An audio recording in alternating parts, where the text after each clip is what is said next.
เคยยังบ่เข้าใจกับสิ่งที่เจ้าเห็นลงไปจะทำได้อย่างไรอยากจะ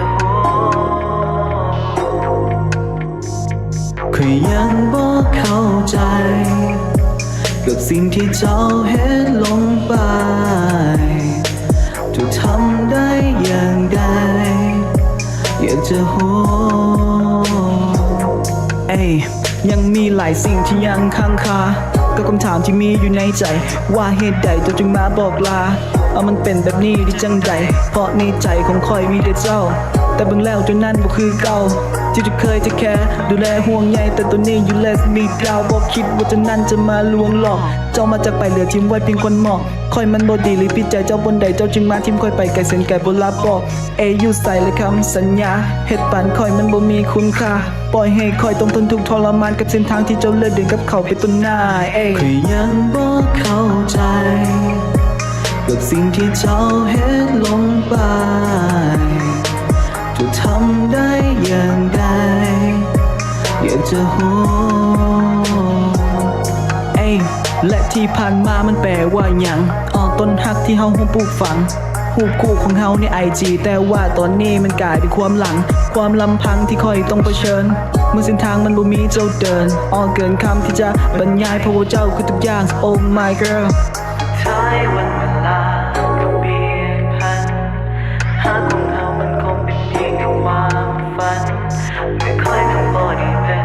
อย่างเจ้าวันก็คงต้องปล่อยเจ้าไป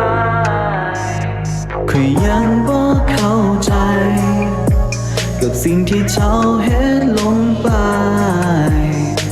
จะทำได้อย่างไรอยากจะ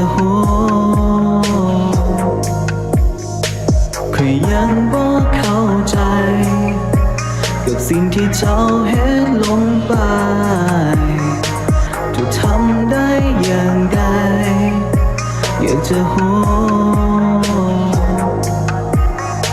อให้เจ้านั้นโชคดีก็ฉันยังได้ว่าอายนี้ต่อจากนี้คงบ่มี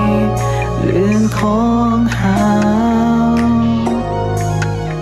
และคำที่เว้าทุกคำคืนก่อนที่จะนอนหรือตอนตื่น